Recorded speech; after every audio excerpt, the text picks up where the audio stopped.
Bonjour à tous, bienvenue à cette conférence midi organisée par l'Institut d'éthique appliquée de l'Université Laval. Mon nom est Marion Briveau, je suis responsable de l'axe éthique publique, organisationnelle et professionnelle à cet institut et j'ai l'immense plaisir de vous présenter Zachary Huxley, qui est notre conférencier d'aujourd'hui. Zachary est le lauréat de la bourse 2022 de doctorat qui est décernée par l'IDEA. Il a défendu sa thèse assez récemment, en juin 2023, ici même à l'Université Laval. Et ses intérêts de recherche sont les enjeux éthiques qui sont vécus au quotidien par les comptables qui sont spécialisés en quantification de la juste valeur marchande et les experts en évaluation d'entreprise. Mais aujourd'hui, il va nous parler d'un thème un peu connexe, disons, qui est finalement les nouvelles formes d'inconduite professionnelle qui émergent et les mécanismes de contrôle disciplinaire dont dispose l'Ordre des CPA du Québec pour faire face à ces nouvelles formes d'inconduite professionnelle. Donc, j'ai oublié de préciser que Zachary Huxley est aujourd'hui professeur à l'UQTR, l'Université du Québec à Trois-Rivières, en comptabilité financière. Et je te cède maintenant la parole, Zachary. Merci beaucoup, Marion. Je suis ravi d'être ici avec vous aujourd'hui pour vous présenter ce qui est en fait un papier tiré de ma thèse de doctorat que je viens de compléter, comme Marion l'a mentionné. Marion a également oublié de mentionner que c'était elle, ma directrice de thèse, que cet article que je présente aujourd'hui a été coécrit, ou en tout cas, on partage l'écriture de cet article-là, qui s'intitule, en fait, ou la conférence d'aujourd'hui s'intitule La déstabilisation professionnelle et l'autoréglementation de la profession comptable. Donc, essentiellement, la structure de la présentation aujourd'hui, on va commencer par introduire brièvement le sujet. On va développer un modèle théorique, en fait, qui relie la déstabilisation professionnelle à, en fait, l'autorégulation comptable. On va ensuite illustrer empiriquement ce modèle théorique-là et on va terminer avec une discussion des contributions du papier. Là, j'aimerais souligner dès le départ que je serais ravi, en fait, d'avoir vos questions tout au long de la présentation. Je trouve toujours ça plus dynamique et intéressant. On peut pas? Bon. Non, parce qu'on doit couper au montage. Ah, C'est pas... je suis désolé. Alors, vous ne pourrez pas poser vos questions. En fait, je suis surtout désolé pour moi parce que je trouve ça toujours plus dynamique si on peut interrompre au cours de la présentation. Mais bon, réservez vos questions pour la fin alors. Et puis, j'y répondrai à ce moment-là. Ça va me faire un grand plaisir, évidemment, si on peut avoir une discussion plus qu'un monologue, du moins à la dernière partie de la présentation.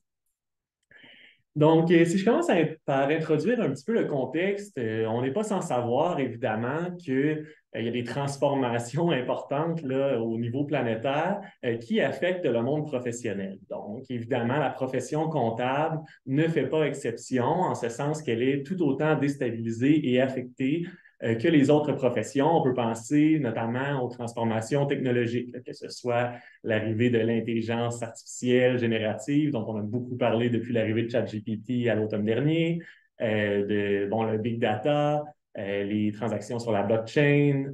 Donc, toutes ces transformations technologiques-là ont un impact significatif sur les organisations et donc, par conséquent, sur la comptabilité, tout comme elles ont un impact là, sur d'autres professions.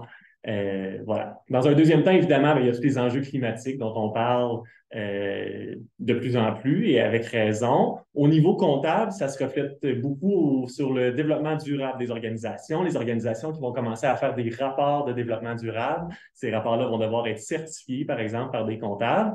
Et puis, ça fait en fait ça crée des changements importants là, au niveau de la profession et des activités de la profession. Bon, ce sont évidemment deux très grands enjeux, très grands changements dans la société contemporaine. Nous, on s'intéresse dans le cadre de ce papier-ci à un troisième changement qui est peut-être un petit peu moins connu de la population générale, mais qui est très discuté, notamment dans la littérature sociologique. C'est ce qu'on appelle la financiarisation. Donc, le principe de la financiarisation, essentiellement, c'est que le domaine de la finance s'est élargi et puis a en fait pris racine dans de nombreuses disciplines sociales connexes ou moins connexes, mais essentiellement, l'argument, c'est que les méthodes et les approches de la finance commencent à coloniser en fait d'autres domaines sociaux. On peut penser au système de la santé, par exemple, dans lequel les mesures de performance sont de plus en plus financiarisées. Eh bien, c'est la situation également en comptabilité, où est-ce que auparavant, on utilisait très peu là, de modèles d'évaluation sur la base des marchés financiers, de modèles d'évaluation qui tirent en fait leurs racines théorique de la finance pure, la finance de marché. Et donc, on constate en fait que la financiarisation a également apporté une déstabilisation importante au monde professionnel d'aujourd'hui. Là, c'est important de distinguer que la financiarisation, ce n'est pas l'économisation. C'est-à-dire que ce n'est pas parce qu'il y a un signe de dollar de rattaché que c'est de la financiarisation. Essentiellement, quand on parle de signes de dollar, on parle de comptabilité depuis toujours, là, ça va un petit peu ensemble. La comptabilité, ce sont généralement des mesures économiques. Quand on vient dire que ces mesures économiques-là deviennent financiarisées, c'est quand on utilise des modèles, des théories qui sont fondées sur la logique financière. Et puis ça, c'est un changement important qu'il y a eu. Et donc, on peut avoir des mesures qui sont financiarisées sans être économiques et des mesures qui peuvent être économiques sans être financiarisées. Aujourd'hui, on va se concentrer sur les mesures qui sont financiarisées, qui sont des mesures de quantification de la valeur qui se fondent sur des modèles, des approches qui appartiennent traditionnellement à la finance et non à la comptabilité. Donc, les objectifs de la recherche, essentiellement, si on regarde la recherche au niveau plus large que juste la financiarisation, d'une part, et de la comptabilité, d'autre part, le principe de la recherche, en fait, l'objectif, c'est de théoriser l'interaction entre les déstabilisations professionnelles, que ce soit la financiarisation, la crise climatique et les transformations technologiques. Donc, d'une part, les déstabilisations professionnelles et d'autre part, l'autoréglementation professionnelle en comptabilité. Donc, c'est-à-dire comment est-ce que la profession peut réagir à ces déstabilisations professionnelles-là et aux formes d'inconduite professionnelle émergentes de ces déstabilisations-là. Dans un deuxième temps, l'objectif de la recherche, c'est d'illustrer cette théorisation. Donc, ce qu'on a fait, c'est une étude de cas qui porte sur l'Ordre des CPA du Québec et ses efforts relativement récents de réguler, de discipliner le travail financiarisé de comptabilité, c'est-à-dire les évaluations marchandes de juste valeur. Donc, cette étude de cas empirique-là nous permet en fait d'illustrer le modèle théorique qu'on développe dans la première partie du papier. Vous m'excuserez, je vais prendre une petite gorgée d'eau. Donc, parlons du modèle théorique d'abord. Là, évidemment, c'est très abstrait, c'est un modèle théorique, il est théorique d'abord et avant tout. S'il y a des praticiens parmi nous, j'en suis désolé, mais vous allez voir, ça va se concrétiser un petit peu plus loin dans la présentation. Donc, essentiellement, on a le modèle qui est affiché ici.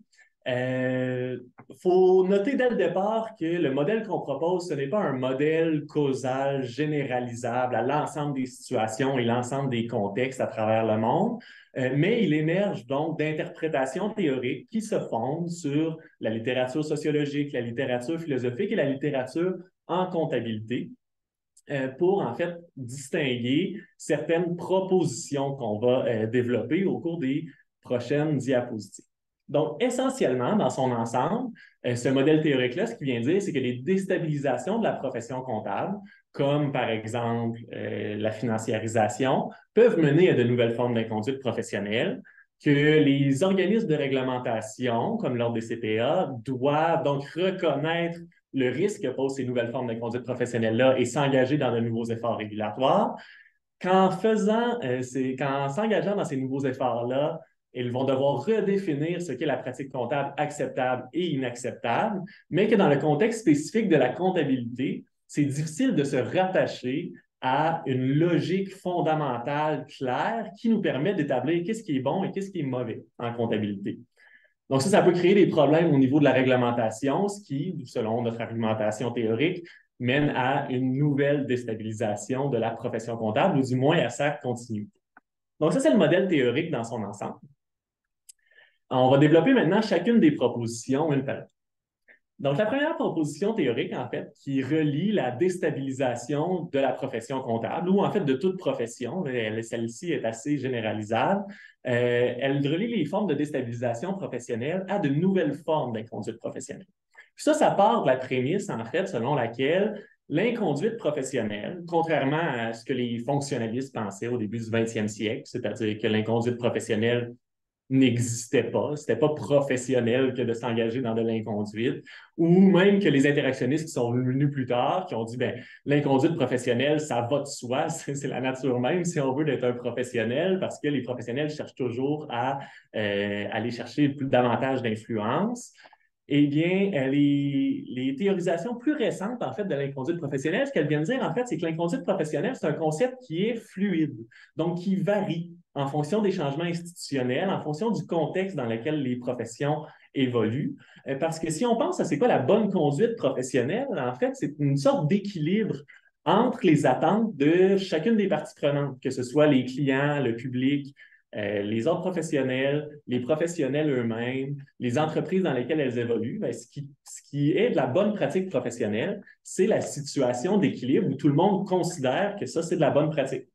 Mais si ces attentes-là évoluent par rapport à, par exemple, des déstabilisations majeures, si on parle de crise environnementale, bon, ben là, peut-être que les clients vont avoir un changement dans leurs attentes au niveau de ce qui est de la bonne pratique professionnelle. Bien, ces déstabilisations-là vont déséquilibrer, en fait, les attentes des parties prenantes. Et puis, ça va mener donc à des nouvelles configurations de ce qu'est l'inconduite professionnelle. Et donc, c'est ce qui nous permet d'établir la première proposition selon laquelle une déstabilisation de la profession au sein de son écologie peut mener à de nouvelles formes d'inconduite professionnelle. La seconde proposition théorique part de ces nouvelles formes d'inconduite professionnelle-là. Et puis, elle vient dire, bien, la profession, elle doit réagir quand il y a des nouvelles formes d'inconduite professionnelle. Parce qu'on le sait bien, la fonction des autres professionnels, c'est d'abord et avant tout, de protéger le public. Ça, c'est bien sûr la fonction première, la fonction légale, la fonction qu'on connaît tous, mais la littérature en comptabilité démontre bien que les associations professionnelles, les ordres professionnels, sont aussi intéressés à protéger les intérêts de la profession, c'est-à-dire qu'ils veulent assurer leur légitimité au sein du monde social, ils veulent protéger leurs acquis, c'est-à-dire leur contrôle sur leurs activités, et donc ils créent des codes de déontologie, des pratiques disciplinaires que seuls leurs professionnels peuvent comprendre. Seuls les comptables sont capables de discipliner d'autres comptables et seuls des médecins sont capables de discipliner d'autres médecins. Et donc, en considérant cette double, si on veut, fonction des associations professionnelles-là, qui est de protéger le public, mais aussi en parallèle de protéger les intérêts de la profession, eh bien, les professions ne pourront pas demeurer passives face à de nouvelles formes d'inconduite professionnelle parce que ça pose un risque à leur légitimité. Et donc, elles devront reconnaître ce risque-là et s'engager dans de nouveaux efforts régulatoires. Et c'est en fait essentiellement la deuxième proposition théorique que nous faisons. Si on poursuit maintenant avec la troisième proposition théorique, eh bien, on a depuis plusieurs années, en fait, des sociologues des professions qui s'intéressent au concept de frontières professionnelles. Donc, essentiellement, on considère que les professions agissent dans une écologie qui est partagée, puis dans lesquelles les frontières peuvent être plus ou moins bien définies, mais sont certes toujours en mouvement et doivent toujours être défendues pour éviter l'infiltration de professions connexes ou de nouvelles professions émergentes, par exemple. Et puis la comptabilité, en fait, c'est l'exemple typique d'une profession qui cherche constamment à élargir ses frontières professionnelles. Qu'on parle de fiscalité ou qu'on parle donc justement de rapports de développement durable et de certification des rapports de développement durable, des technologies de l'information et de certification des processus de technologie de l'information. La comptabilité cherche toujours, en fait, à utiliser ses multiples tentacules pour essayer de s'infiltrer dans des professions qui sont connexes. Donc ça, c'est ce qu'on appelle le boundary work là, depuis le travail de Guerin en 1983, de travailler et de renforcer les frontières professionnelles. Et puis, essentiellement, en fait, la discipline, la déontologie professionnelle, c'est un mécanisme parmi plusieurs qui permet d'effectuer ce type de boundary work-là à travers un processus d'exclusion. Donc, essentiellement, la discipline permet de distinguer ceux qui sont des bons comptables de ceux qui sont des mauvais comptables, ceux qui sont des comptables de ceux qui n'en sont pas. Et donc, c'est un processus très fort pour redéfinir les frontières de ce qu'est la pratique comptable et de ce qu'est la pratique comptable acceptables d'une part et inacceptables d'autre part.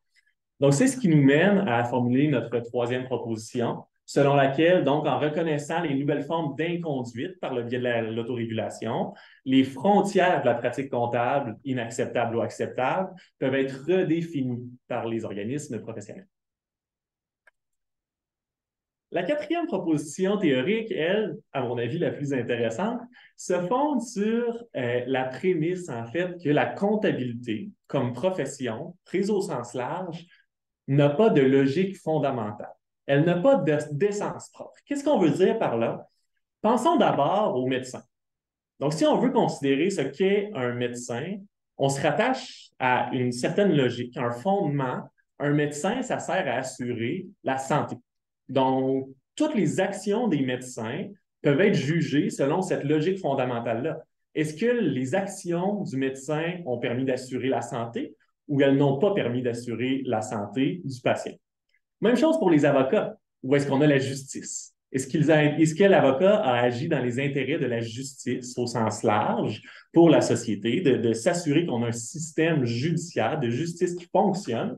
Bon, ben, on peut toujours se rattacher à cette logique fondamentale-là. Eh bien, je vous mets au défi de trouver une logique fondamentale pour la profession comptable. C'est beaucoup moins évident que pour d'autres professions auxquelles on peut se rattacher très clairement. Et puis, essentiellement, ça tire, c'est cette hypothèse-là ou cet argument théorique-là provient d'études de la comptabilité dans lesquelles on se rend compte que la comptabilité se transforme continuellement. Les comptables aujourd'hui ne font pas les mêmes choses que les comptables faisaient dans les années 70, puis il n'y a pas de logique propre à tout ce qu'on est capable de faire en comptabilité. Bon, cela dit, ça peut être très tentant de penser que la comptabilité, en fait, c'est un producteur de vérité sur laquelle on peut s'appuyer pour prendre des décisions. Donc, ça, on pourrait considérer que c'est ça la comptabilité, avoir une logique très technique de ce qu'est la comptabilité parce que c'est un travail qui est effectivement très technique, dans lequel la documentation puis les procédures, en fait, comptent énormément. Mais, bon, certains argumentent, et puis je me range de leur avis, que la logique technique est insuffisante pour capter les rôles sociaux véritables de la comptabilité. La comptabilité fait beaucoup plus que de simplement fournir de l'information et puis fournir un certain réconfort d'un point de vue technique. Et donc, il n'y a pas de logique claire qui permet de capter. La technique, ça n'atteint pas l'objectif, en fait, d'être la logique fondamentale de la comptabilité. Tout ça pour dire que s'il n'y a pas de logique fondamentale à laquelle on peut se rattacher, comme pour les médecins ou comme pour les avocats, ça peut être difficile de discipliner la comptabilité, particulièrement dans un contexte de déstabilisation professionnelle, parce qu'on ne peut pas se rattacher à quelque chose de concret, quelque chose de clair sur ce qu'est la bonne comptabilité et la mauvaise comptabilité. Donc ça, c'est la portion du modèle, malheureusement, qui n'est pas généralisable à d'autres professions, donc on ne peut pas recycler parce que c'est vraiment la particularité théorique de la profession comptable. Et donc ça nous mène à formuler la quatrième proposition, selon laquelle, donc, en tentant de redéfinir les limites de la pratique comptable inacceptable, les organismes professionnels vont se buter, en fait, à la difficulté de s'appuyer sur une certaine logique fondamentale claire de la comptabilité. Excusez-moi. Donc, en l'absence d'une logique fondamentale claire de la comptabilité, les organismes professionnels, en fait, vont faire du mieux qu'ils peuvent. Et puis, ben, c'est important, en fait, pour la comptabilité pour la profession comptable, d'avoir un organisme de réglementation qui est fort, qui discipline adéquatement les professionnels, parce que ben, si on trace l'historique de la profession comptable, bon, au début du 20e siècle, comme les autres professions au Québec, jusque dans les années 70, la pratique comptable était entièrement autorégulée. Ensuite, il y a eu le Code des professions, où est-ce qu'il y a eu de l'intervention gouvernementale, mais c'est quand même l'ordre des CPA ou l'ordre des CA dans le temps qui s'occupait donc, qui s'autorégulait, si on veut, avec une certaine intervention gouvernementale. Mais rappelons-nous, au début des années 2000, avec les grands scandales financiers, je pense à Enron et WorldCom notamment, les grands changements de réglementation qu'il y a eu sur les marchés financiers aux États-Unis, avec le Canada et l'Europe qui ont suivi le pas. Eh bien, suite à ces scandales-là, en fait, la profession comptable a perdu ses pouvoirs d'autoréglementation en audit. Donc, il y a maintenant un organisme tiers, le CPAB, qui, en fait, vérifie et s'assure de la qualité du travail comptable en audit, notamment des compagnies, en fait, uniquement là, pour les compagnies publiques, mais quand même, c'était une perte de pouvoir importante de la profession qui a marqué l'historique de la profession. Néanmoins, donc, la profession contrôle toujours les autres sphères à travers le biais des ordres professionnels provinciaux. Et donc, ce qu'on vient dire essentiellement, c'est que si le régime d'autoréglementation est défaillant, eh bien, la profession risque de perdre ses pouvoirs d'autoréglementation. Et puis ça déstabiliserait davantage la profession. Ça s'est déjà vu dans le contexte de l'audit. Et puis ça peut se voir donc dans d'autres contextes si jamais l'ordre n'arrive pas ou les organismes professionnels n'arrivent pas à réglementer adéquatement. Et donc, c'est la dernière proposition théorique du modèle, selon laquelle la difficulté de s'appuyer sur une logique fondamentale de la comptabilité peut conduire à une autorégulation inadéquate qui déstabiliserait encore davantage la profession comptable. On a donc résumé les 5 propositions du modèle théorique. Avant d'embarquer donc dans l'illustration empirique en tant que telle, je vais parler des enjeux méthodologiques, c'est-à-dire qu'est-ce qu'on a fait comme étude empirique pour illustrer ce modèle qui est, vous en conviendrez, très théorique jusqu'à maintenant. Donc, au niveau de la méthodologie, on est allé par étude de cas. On a choisi l'étude de cas, en fait, parce que c'est une approche qui est très utile dans des contextes d'instabilité ou d'incertitude, comme l'instabilité générée, en fait, par la financiarisation de la comptabilité, parce que ça permet d'aller vraiment en profondeur. Donc, on choisit un cas et puis on essaie d'aller le plus creux possible, si on veut, dans ce cas-là en particulier, en allant chercher une variété de documents, une variété d'informateurs, donc des participants différents dans l'étude, pour essayer vraiment de comprendre dans son ensemble qu'est-ce qui est en train de se passer dans cette déstabilisation, dans cette nouvelle portion de l'autoréglementation comptable.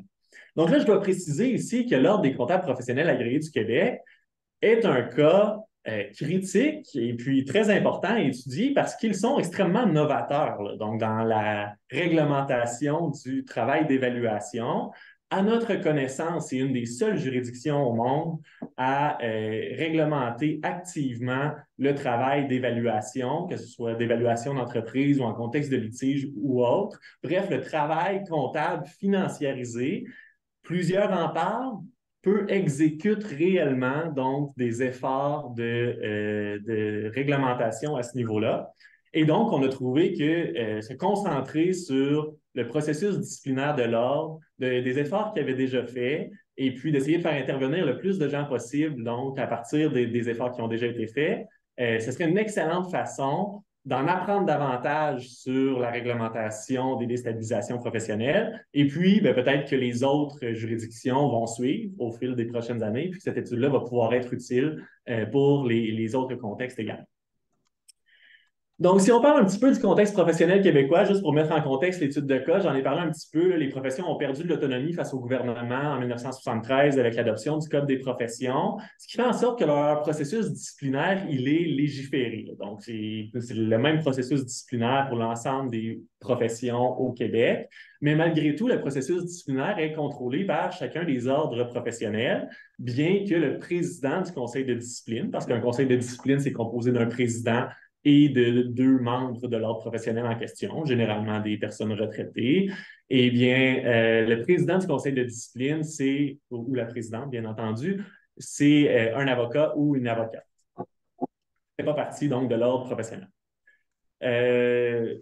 Voilà, c'est donc toujours la profession, si on veut, au sens de l'ordre professionnel qui gère sa propre discipline. Et puis, de façon importante, le syndic de chacun des ordres, c'est-à-dire la personne qui est responsable de la déontologie au sein de l'ordre professionnel, a un rôle très important en ce sens que c'est lui ou elle qui décide d'aller de l'avant ou non avec une plainte au conseil de discipline. Donc, quand le syndic reçoit une plainte et il ou elle décide d'abord, est-ce que je fais enquête sur cette plainte-là, est-ce que ça vaut la peine?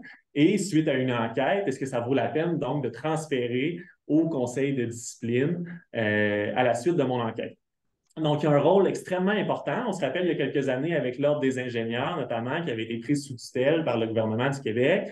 Eh bien, à ce moment-là, donc, on avait reproché au syndic de l'Ordre des ingénieurs, premièrement, de ne pas avoir agi avec suffisamment de force face à l'inconduite professionnelle qui lui avait été rapportée. Et deuxièmement, on avait reproché à l'Ordre de ne pas avoir accordé suffisamment de ressources à son syndic pour que le syndic puisse agir, donc, ben, en fait,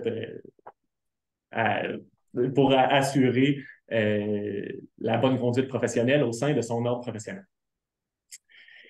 Et enfin, parlons un petit peu d'évaluation marchande pour mettre en contexte ce dont on parle vraiment dans le cas contexte, dans le précis ici. Ici, on parle de comptables qui ont le titre de CPA, donc ils sont devenus des comptables professionnels agréés, mais ils se sont spécialisés davantage ou pas. En fait, l'évaluation marchande, c'est une spécialisation que plusieurs vont aller chercher auprès d'une autre association professionnelle qui, elle, n'est pas réglementée comme une profession là, ou reconnue comme telle au Québec. Et puis, il y en a d'autres, en fait, des comptables qui sont non spécialisés, mais qui vont quand même, c'est pas un acte protégé, donc qui vont tenter de faire du travail d'évaluation marchande, que ce soit pour des états financiers ou simplement en service conseil, c'est-à-dire pour aviser, par exemple, un client sur la valeur de son entreprise, s'il veut la vendre, ou encore dans les instances de divorce. Donc, l'évaluateur va dire, ben, la part des actions qui appartient à madame et à monsieur sont de temps, donc la juste valeur des actions qui sont détenues sont de temps. C'est des travaux de valorisation de biens qui nécessitent énormément d'hypothèses, de jugements, et donc pour lesquels il y a évidemment des dilemmes éthiques importants, compte tenu là, de l'ampleur du jugement et de la difficulté de vérifier ce travail-là et de s'appuyer sur du concret donc, pour le valider. C'est à peu près ici que je vous dirais, là, si vous avez des questions, ça me ferait plaisir. Mais malheureusement, je ne peux pas. Donc, à la place, je vais prendre une gorgée d'eau. Je vais vous laisser réfléchir à vos questions, puis on les abordera à la fin. Donc, ce qu'on a fait concrètement pour cette étude-là, on a regardé les décisions disciplinaires de l'Ordre des CPA qui avaient rapport avec l'évaluation marchande. Donc, on parle d'évaluation d'entreprise principalement, mais aussi donc d'art, de perte de valeur de marque. Donc, ça peut être des choses qui sont relativement abstraites. On s'est concentré sur l'Ordre des CPA du Québec. Pourquoi? Eh bien, parce qu'on a passé à travers l'ensemble des décisions de CPA Ontario. Et puis, malheureusement, on n'a trouvé aucune décision qui avait trait avec l'évaluation marchande. Ça démontre donc que l'Ordre des CPA est à l'avant-garde par rapport à ce type de réglementation-là. Et aussi auprès du CBV Institute, qui est l'Institut national canadien d'experts en évaluation d'entreprise, donc la certification supplémentaire dont je vous parlais tantôt, qui malheureusement ne discipline pas non plus, du moins pas de façon très forte, le travail de ses propres membres. Donc, tout repose sur l'Ordre des CPA au Québec, et donc c'est sur eux que nous nous sommes concentrés dans le cadre de cette étude. On a donc étudié de la documentation, les jugements, évidemment, en tant que tels, mais aussi des rapports d'experts qui nous ont été transmis, parce que chacune des parties peut embaucher un expert pour faire valoir ses points sur la validité ou non donc, du travail d'évaluation qui a été réalisé. Le code d'éthique actuel de l'Ordre des CPA et le code d'éthique projeté, parce que l'Ordre des CPA est en train de revoir son code d'éthique, son code de déontologie plutôt, je devrais dire, et puis des rapports d'inspection de l'Ordre des CPA du Québec, donc qui publient à chaque année c'est quoi la nature de leurs inspections et puis des choses qu'ils vont trouver au sein des inspections, d'autres documentations évidemment qui est afférente au travail d'évaluation. Donc, une fois qu'on a fait cette analyse documentaire-là, on voulait compléter puis on voulait vraiment comprendre en substance qu'est-ce qui se passait dans ces processus disciplinaires-là, c'était quoi la nature, et donc on a fait des entrevues. Malheureusement, donc, les plaignants initiaux ne sont pas identifiés parce qu'une fois que ça se rend au conseil de discipline, c'est le syndic de l'ordre ou le syndic adjoint qui est le plaignant officiel. Mais malgré ça, on a réussi à identifier donc 2 plaignants qu'on a pu interviewer. On a réussi à interviewer un intimé. Vous comprendrez là, que pour les intimés, c'est très difficile de revivre donc, le processus disciplinaire qu'ils ont vécu. Il y a eu peut-être beaucoup de résistance. Les gens n'étaient pas prêts vraiment à réouvrir ce chapitre-là de leur vie. Mais malgré ça, on a un intimé donc, qui a partagé son expérience avec nous. On a parlé avec 3 différents témoins experts qui sont allés témoigner au conseil de discipline dans ces dossiers-là. et un ex-syndic adjoint ou une ex-syndic adjointe, donc qui nous a parlé de ses expériences antérieures. On a également parlé à 2 membres de la haute direction du CBV Institute. On voulait parler à des membres du conseil de discipline de l'ordre, mais malheureusement, donc, l'ordre nous a interdit de parler à ces gens-là. J'aurais bien apprécié, évidemment, avoir le input de chacun des acteurs impliqués dans ce processus-là, mais malheureusement, ce n'était pas possible. D'autant plus qu'on a aussi essayé de parler au président du conseil de discipline, qui, je vous rappelle, sont des avocats, mais malheureusement, le président du bureau des présidents a également interdit donc la participation de ces présidents-là. Donc, ce n'était pas possible d'avoir le point de vue donc, des membres du conseil de discipline en tant que tel sur la discipline qu'ils font réellement dans ces dossiers. Donc, au niveau des aspects méthodologiques, là, je vais passer rapidement. Essentiellement, on a fait des entrevues semi-dirigées avec un guide d'entrevue qui est adapté au rôle. On les a enregistrées avec le consentement, bien entendu, des personnes. On a obtenu leur approbation ensuite sur la transcription qu'on a faite de l'entrevue. Les entrevues ont duré entre 45 et 90 minutes. Et puis, on a également fait une observation donc d'un dossier disciplinaire en direct, si on veut, là, par Teams. Donc, pour voir comment ça se déroulait réellement, concrètement, un dossier disciplinaire qui est en lien avec l'évaluation. On est enfin rendu au résultat plus concret, plus réel, donc sur comment ça se passe réellement, la déstabilisation professionnelle en lien avec la financiarisation de la comptabilité, comment la profession y répond.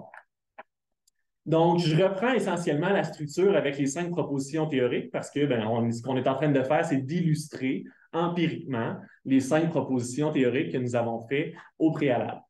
Donc, essentiellement, on se rappelle que la première proposition théorique que nous avons faite, en fait, c'était que la déstabilisation de la profession comptable, dans cette situation-ci causée par sa financiarisation, mènerait à des nouvelles formes d'inconduite professionnelle. Et puis, évidemment, ce qu'on a entendu de toutes parts, ce qui est documenté, en fait, c'est une croissance du nombre de plaintes en lien avec le travail d'évaluation marchande, surtout en évaluation d'entreprise. Les gens portent de plus en plus, en fait, plainte auprès de l'ordre. Les inspections professionnelles relèvent de plus en plus de lacunes à ce niveau-là. Il y a un suivi disciplinaire, donc, qui est en hausse. Le nombre de dossiers a explosé au cours des dernières années. Ce qui est, somme toute, en fait, surprenant, compte tenu de la difficulté à discerner c'est quoi même de l'inconduite professionnelle en comptabilité. Hein. D'ailleurs, il y a une étude qui est sortie aux États-Unis comme quoi les comptables professionnels agréés aux États-Unis étaient disciplinés 7 fois moins que les avocats et les médecins. Et puis que parmi, en fait, cette discipline-là qu'ils ont reçue, il y en a un pourcentage beaucoup plus élevé, en fait, qui est attribuable à de la criminalité. Là. Donc, par exemple, avoir un dossier judiciaire ou peu importe, qui n'est pas en lien avec leur travail en tant que tel. Et donc, la conclusion qu'on en tire, évidemment, c'est que la discipline des comptables en lien avec leur pratique, le vrai travail qu'ils font, il y en a très, très peu comparé à d'autres professions. Et puis, ça s'explique, si on veut, par la difficulté à capter c'est quoi de la bonne pratique ou de la mauvaise pratique comptable. C'est difficile à détecter. C'est difficile pour un client de reconnaître qu'il a été lésé par son comptable, là, par l'évaluation qu'il aurait reçue, d'autant plus qu'il y a énormément de jugements professionnels dans ce travail-là. Donc, malgré tout ça, malgré cette incertitude-là, on a énormément donc, de plaintes là, qui sont en lien avec ce travail-là. Et puis d'ailleurs, on a un plaignant ici qui m'a dit, si on voulait, on pourrait bombarder l'ordre de plainte. Parce que pour nous, une évaluation, ce n'est pas juste d'écrire rapport d'évaluation, puis on a respecté les normes, puis après, il n'y a aucune logique et pas de compréhension. Ça, on en voit plein. Et donc, essentiellement, ce qu'il dit, c'est qu'il y a plein de plaintes qui ne se rendent même pas à l'ordre, mais qui auraient lieu d'avoir. Et donc, clairement, on est dans une situation où la déstabilisation de la profession comptable, sa financiarisation et puis l'avènement, en fait, de l'évaluation marchande en comptabilité, ça a mené à de nouvelles formes d'inconduite professionnelle. La deuxième proposition théorique, elle disait, bien, s'il y a des nouvelles formes d'inconduite professionnelle, c'est que forcément, l'ordre va devoir réagir. Les associations professionnelles, les ordres professionnels vont devoir reconnaître le risque et poser des nouveaux efforts, en fait, régulatoires. Eh bien, effectivement, ce qu'on constate, c'est que l'Ordre des CPA du Québec et le CBV Institute ont tous deux, en fait, reconnu le risque que cette inconduite-là posait pour leur légitimité. Les deux ont mis sur pied des inspections professionnelles qui sont en lien direct avec le travail d'évaluation, alors qu'il n'y en avait pas auparavant. Et donc, ce que ça démontre, ça, essentiellement, c'est une proactivité qui leur permet, on l'espère donc, ou ils l'espèrent, de conserver leur pouvoir d'autorégulation. Donc, il y a énormément d'efforts qui sont mis sur pied, d'une part comme de l'autre, pour inspecter, du moins, ce travail-là, un peu moins pour le discipliner au niveau du CBV Institute. Et donc, cette proactivité-là démontre en fait une certaine volonté de conserver leur légitimité. Ce qui m'amène donc à la troisième proposition théorique, selon laquelle si on reconnaît le risque et qu'on pose des nouveaux efforts, eh bien forcément, on doit redéfinir les frontières de ce qu'est la bonne pratique comptable ou la pratique comptable qui est inacceptable. Donc, c'est ce travail de redéfinition-là, évidemment, qui est plutôt difficile. Et puis, quand je vous parlais tantôt du rôle important du syndic, eh bien, c'est beaucoup là que ça se joue, hein, parce que c'est le syndic qui décide d'aller de l'avant ou non avec une plainte au conseil de discipline. Donc, si le syndic décide, oui, ces plaintes-là, j'en reçois beaucoup, j'ai besoin de les amener devant le conseil de discipline parce qu'on commence à perdre le contrôle sur les évaluations de mauvaise qualité, par exemple, eh bien, ça, c'est un travail actif de redéfinir les frontières de la profession autour et pour comprendre, qui comprend donc le travail d'évaluation, les nouvelles formes émergentes de travail comptable.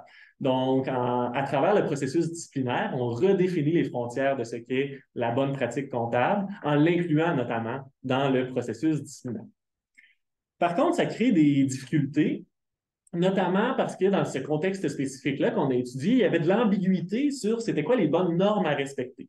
Essentiellement, donc, les comptables professionnels agréés sont tenus de respecter le manuel de CPA Canada, mais le manuel de CPA Canada ne comprend aucune en fait, information, aucune directive sur le travail d'évaluation financiarisée.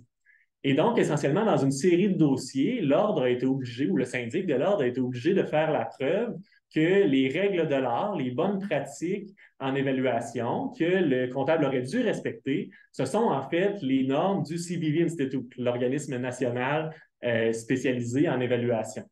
Bon, là, ça crée de la confusion puis beaucoup de débats là, au sein des dossiers disciplinaires. On a d'ailleurs un intimé qui disait, moi, je disais, ça ne s'applique pas à moi. Premièrement, je n'ai jamais entendu parler de ça, ces normes-là. Donc, si je suis sujet à ça, l'ordre devrait me le dire. Selon moi, je suis juste sujet au manuel de l'ordre des CPA. Donc là, on voit les difficultés, en fait, de redéfinir c'est quoi les frontières de la bonne pratique, de redéfinir c'est quoi les frontières de la comptabilité même. Mais ce qu'on constate, en fait, c'est qu'avec la révision du code d'éthique, on retrace encore les frontières pour être plus inclusif, donc, de ces nouvelles formes émergentes de comptabilité-là. On relègue le manuel de CPA Canada au second rang. Ce qu'on vient de dire, c'est que le comptable doit respecter les règles de l'art, qui sont beaucoup plus élargies que le manuel de CPA Canada et qui permettent donc à la profession de s'élargir, d'aller chercher, de répondre donc à des déstabilisations professionnelles, d'autres qui sont à venir, probablement qu'on n'a pas prévu, mais en utilisant donc les mots, les règles de l'art, d'abord et avant tout, mais ça met l'emphase sur le fait que le comptable doit continuellement s'adapter plutôt que de se concentrer uniquement sur des normes en comptabilité et en audit. La quatrième proposition théorique, encore une fois, ma préférée, c'était de dire que, en redéfinissant donc les frontières de la pratique comptable inacceptable, l'ordre allait avoir de la difficulté ou les organismes professionnels, là on parle ici de l'ordre des CPA du Québec parce que c'est ce qu'on a étudié, les autres l'ont même pas essayé encore, mais on s'attendrait à ce qu'ils arrivent à des résultats similaires. Il y a de la difficulté à s'appuyer sur une vraie logique fondamentale de la comptabilité, c'est-à-dire est-ce que c'est acceptable ou pas le travail d'évaluation financiarisé que je suis en train de regarder. Mais le premier symptôme de ça, en fait, c'est qu'on constate qu'on a besoin d'experts. Donc, dans les jugements du conseil de discipline, on fait venir des experts pour expliquer au conseil de discipline ce qu'ils sont en train de réguler essentiellement. C'est normal, le conseil de discipline ne peut pas être un expert dans tout, ils ont besoin d'expertise externe. Mais ce qui arrive, en fait, c'est qu'il peut y avoir des guerres d'experts où chacune des parties arrive avec son propre expert, qui, bien évidemment, va défendre la position de son client, du client qui l'a embauché, et puis qui va dire, ben moi, je considère que l'évaluation, elle est adéquate, ou moi, je considère que l'évaluation, elle est inadéquate. Ça, c'est important, en fait, parce que c'est un domaine qui est caractérisé par énormément de désaccords. L'évaluation en général, il y a tellement d'hypothèses, il y a tellement de jugements professionnels en lien avec ça. Qu'on est constamment, en fait, essentiellement en désaccord. Il y a un témoin expert, d'ailleurs, j'ai la citation à l'écran, qui dit moi, personnellement, j'ai toujours quelque chose à dire contre un rapport d'un autre expert. Je pense que c'est arrivé une fois que j'ai fait, je suis 100% d'accord avec. Il y a tout le temps quelque chose à dire. Puis là, c'est la portion importante, la dernière portion. Mais après, les rapports ne sont pas nécessairement mauvais de l'autre côté.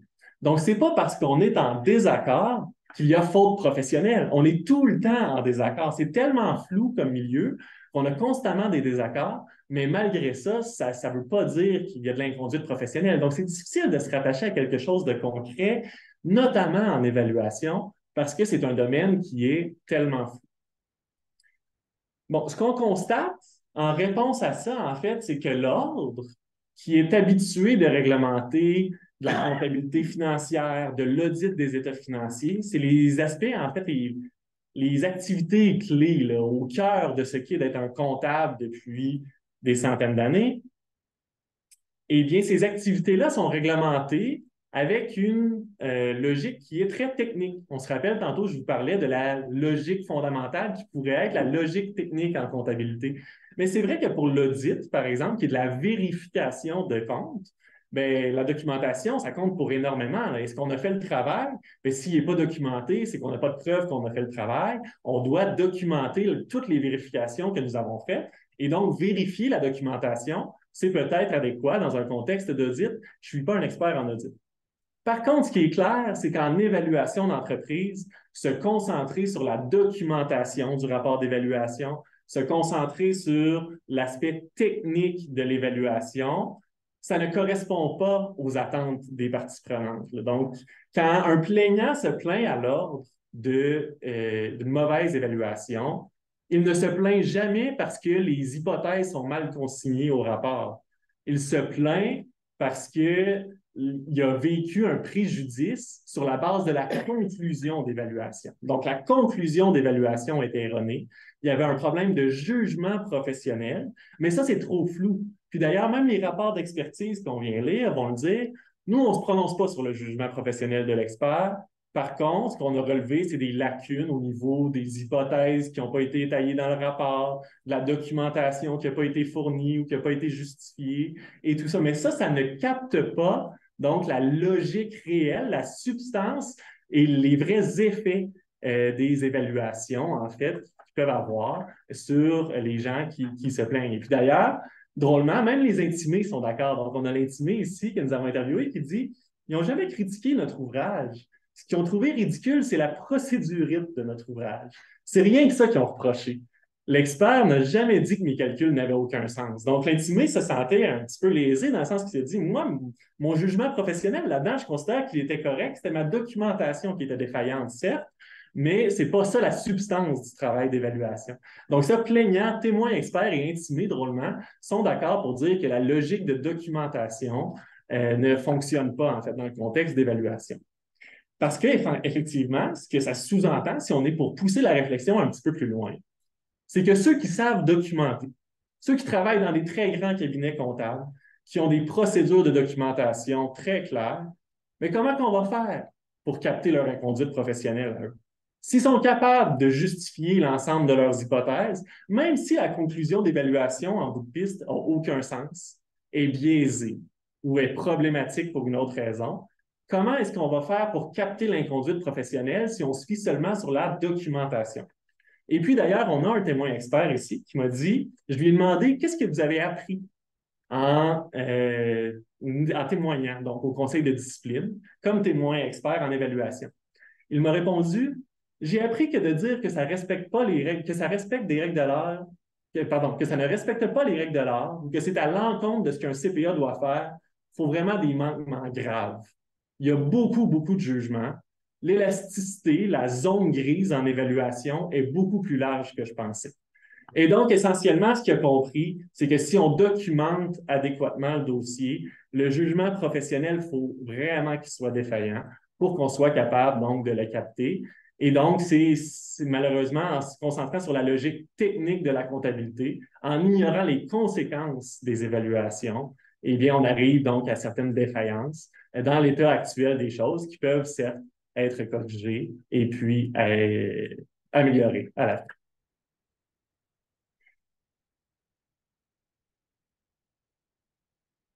Pardon. Donc, si on discute maintenant des implications du papier, on se rappelle que les objectifs de cette recherche-là, c'était de théoriser l'interaction entre la déstabilisation d'une part, puis l'autoréglementation professionnelle, en comptabilité spécifiquement, là, dans ce cas-ci, d'autre part. On voulait également illustrer la théorisation qu'on a faite avec l'étude de cas de l'Ordre des CPA du Québec qui fait face à la financiarisation de la pratique comptable. La contribution principale, évidemment, du papier, c'est notre modèle théorique. Donc, c'est la contribution théorique que nous apportons qui peut être utile pour mieux comprendre la réglementation comptable face aux déstabilisations, que ce soit des déstabilisations technologiques, environnementales ou d'autres à venir que nous n'avons pas encore prévus, parce qu'essentiellement, le modèle théorique qui dresse le lien entre la littérature qui porte sur l'évolution de l'inconduite professionnelle, ces changements continus, et puis le potentiel de perte de pouvoir d'autorégulation des professions. Donc, on vient rattacher ces deux littératures-là ensemble avec notre modèle théorique. On a aussi d'autres contributions. Essentiellement, le modèle théorique, ce qui permet de faire, en fait, c'est pas juste de discuter de l'absence de logique fondamentale. Plusieurs l'ont fait au fil des 30 dernières années, là, discuter de ce manque de logique fondamentale-là, de la comptabilité. Ce qui vient démontrer, en fait, c'est les effets de l'absence de logique fondamentale, ce que concrètement ça peut faire au niveau de l'autorégulation des professions, ce manque de logique fondamentale-là. Et puis, ça vient aussi dresser donc toutes les interrelations entre la déstabilisation professionnelle, l'autoréglementation d'autre part, et puis la pratique comptable sous-jacente. Donc, faire le lien entre ces trois éléments. Ensuite, donc, il y a certaines implications pour la profession comptable en tant que telle. On l'a dit, l'Ordre des CPA du Québec est à l'avant-garde de la réglementation en évaluation. Là, j'ai eu l'air de critiquer là, les pratiques de l'Ordre. Essentiellement, les pratiques de l'Ordre sont les meilleures, dans le sens que l'Ordre, c'est les seuls à le faire actuellement. Donc, c'est normal que ce ne soit pas parfait dès le départ, qu'il y ait des améliorations à faire en continu. Et puis, surtout, ben, j'espère que les autres juridictions, que ce soit les autres provinces canadiennes, mais aussi aux États-Unis, en Europe, vont suivre le pas de l'Ordre des CPA et commencer à réglementer ce travail-là qui est de plus en plus important pour la profession comptable. Le cas, il permet aussi, en fait, de définir ce qu'est, ou en tout cas ce que n'est pas, la qualité en évaluation. Donc ça, c'est important de savoir, c'est quoi du travail d'évaluation de qualité? Pour l'instant, on n'a pas de définition claire. Un travail d'audit de qualité, ça nous permet de détecter les erreurs et de s'assurer qu'on est capable d'investir de manière fiable, si on veut, dans cette entreprise-là, de se fier aux états financiers. Mais c'est quoi du travail d'évaluation de qualité? Mais pour l'instant, ce qu'on sait, c'est que ce n'est pas du travail technique. Ce n'est pas du travail techniquement adéquat. C'est plus que ça, la qualité en évaluation. Et puis, il va falloir définir ce que c'est. Parce que, évidemment, ben, le contexte qu'on a étudié nous permet de douter, en fait, d'un potentiel de croissance par rapport à l'inconduite professionnelle en évaluation. Il y a aussi évidemment des implications pour d'autres déstabilisations. Je pense ici, je vous ai parlé tantôt des rapports de développement durable des organisations. Ces rapports de développement durable-là sont audités par des comptables. En grande partie, ce sont des comptables qui vont venir vérifier les rapports de développement durable. Et bien drôlement, quand on lit cette littérature-là, les problèmes qui sont relevés donc dans ce créneau-là, ce nouveau créneau comptable-là, ce sont un petit peu les mêmes problèmes dont j'ai parlé aujourd'hui. Il y a beaucoup de parallèles à faire entre les deux, dans le sens que c'est un domaine où est-ce qu'on a besoin d'énormément d'expertise et qui n'est pas de l'expertise comptable pure. Ces gens-là ont besoin d'être aussi des experts en développement durable, que malgré ça, les comptables se trouvent à mettre beaucoup d'emphase sur les aspects techniques de vérification et non sur les vrais effets de ces rapports-là et puis de leur représentativité concrète des activités de développement durable des organisations. Et puis, il y a des enjeux d'indépendance significatifs, puisque ce sont évidemment les clients qui paient pour leur propre vérification de rapports de développement durable.